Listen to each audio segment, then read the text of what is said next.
Está en la línea telefónica, cosa que me da mucho gusto poder saludar a Eduardo Clark. Tiempo de no poder saludarte, mi querido Eduardo. Recuerden que Eduardo Clark es el director general de Gobierno Digital de la Ciudad de México. Gusto enorme, buenas tardes. Hola Jaime, siempre es un gusto estar aquí con ustedes, aunque sea buena noticia que hace un rato que no hablamos. Y claro, ya tenemos un buen tiempo de no hablar, mi querido Eduardo, y qué bueno que lo hacemos para que nos aclares, a ver, ¿qué viene con el cubrebocas, Eduardo? ¿Cómo sí, cómo no? A ver, te escuchamos. Claro, mira, creo que lo más importante es tal vez describirles cómo estábamos legalmente en la ciudad hasta ayer. No había, como ustedes saben, ningún tipo de obligación legal para que la gente en la calle anduviera con cubrebocas. Aquí en la Ciudad de México nunca multamos, nunca arrestamos, ni mucho menos a las personas por no usar cubrebocas. Sin embargo, desde hace un poco más de 2 años que inició el programa de reapertura posterior a esta jornada de sana distancia, los establecimientos mercantiles, y por eso me refiero a cualquier tipo de comercio, las oficinas de gobierno, los sectores económicos en general, si tenían espacios cerrados, tenían que pedir el cubrebocas para ingresar al lugar. Esto de la mano de las medidas del filtro de temperatura, el gel, etcétera. A partir de eso sí estaba normado, es decir, sí tenían la obligación de pedir el cubrebocas en interiores. A partir de ayer eso cambió. Ya ningún sector económico, un restaurante, un gimnasio, un cine, tiene la obligación ya no existe de pedir el cubrebocas. Ya es un tema voluntario en el cual las personas pueden optar por ponérselo o no y los negocios pueden optar por pedirlo o no. Pero esto cambia de manera importante cuál era la relación que teníamos entre el Estado y los ciudadanos sobre la comunicación del cubrebocas. Y hoy queremos que quede claro lo siguiente. El cubrebocas es voluntario en la Ciudad de México, pero sigue estando recomendado es diferente a obligatorio, sigue estando recomendado en el transporte público, en las escuelas, en los lugares donde haya alta afluencia de personas. Creemos que sigue valiendo la pena. Pero ya dependerá de cada quien, de acuerdo a su perfil de riesgo, el perfil de riesgo de las personas con las que conviva, decidir usarlo o no. Veía un interesante tuit, el cual mencionabas, que también hagamos un lado este tema de clasismo, racismo, en torno al uso del cubrebocas, Eduardo. Definitivamente, Jaime, y es algo que yo me siento bastante... Y ponías un claro ejemplo, ¿no? De lo que puede ocurrir con...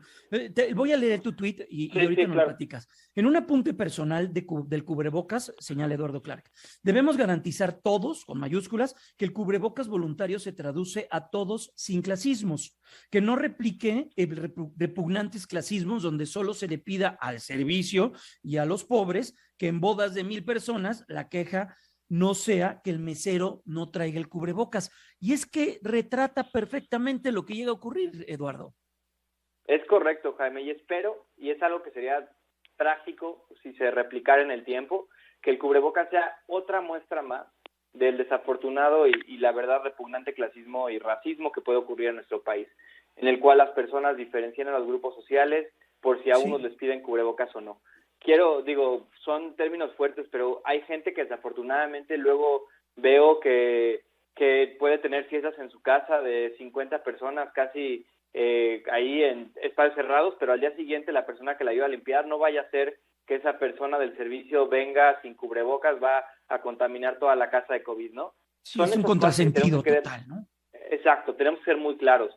El cubrebocas es voluntario para todos y respectivamente de nuestro nivel socioeconómico, de nuestro color de piel, de nuestro estrato social, de nuestras preferencias de cualquier tipo. Si vamos a pedir cubrebocas voluntario, hagámoslo voluntario para todos.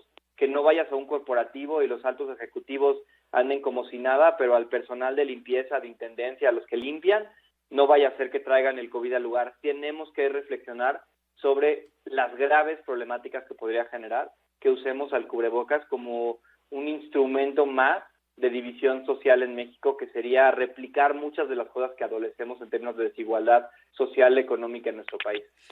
Eduardo, el hecho del cubrebocas, de su uso, de la pues necesidad de que ya sea y que caiga en cada quien, ya si uno se lo quiere poner, también será libre de ponérselo y eso es su decisión personal. ¿Siguen y seguirán monitoreando lo que ocurre en torno al COVID, Eduardo? Y te lo pregunto porque estamos viendo lo que ocurre en Europa. Alemania el día de ayer presentaba datos sobre una alta incidencia en hospitales, llegada de personas a salas de urgencia, nuevamente porque están registrando repuntes. Lo que pasa allá termina por pasar acá, Eduardo. Definitivamente, creo y tenemos que ser enfáticos como gobierno de la ciudad que esta medida y este cambio no representa dar un carpetazo a la pandemia. La pandemia continúa, sigue habiendo COVID en la ciudad y es posible, no está descartado ni aquí ni en ningún lado del mundo que haya repuntes. Lo que sí creemos que es importante es pasar a un siguiente momento de la pandemia en el cual la responsabilidad personal y las decisiones que tomemos cada uno de nosotros pueden tener este componente de libertad en el cual nosotros decidamos usar o no el cubrebocas de acuerdo a nuestro perfil de riesgo, de acuerdo a si tenemos enfermedades o no, de acuerdo a si nos vacunamos o no, de acuerdo a si convivimos con gente que tenemos que cuidar, pero que ya no sea una imposición generalizada desde el Estado para todos. Esto, afortunadamente, y es responsabilidad directa poder hacer esto, de que hayamos en la Ciudad de México tomado el llamado de vacunarnos. Si la ciudad tuviera, como otras partes del mundo, coberturas de vacunación de 25%, grupos negacionistas que están en contra del uso de las vacunas, otra historia sería, porque la única protección que tendríamos sería medidas como el cubrebocas y la sana distancia.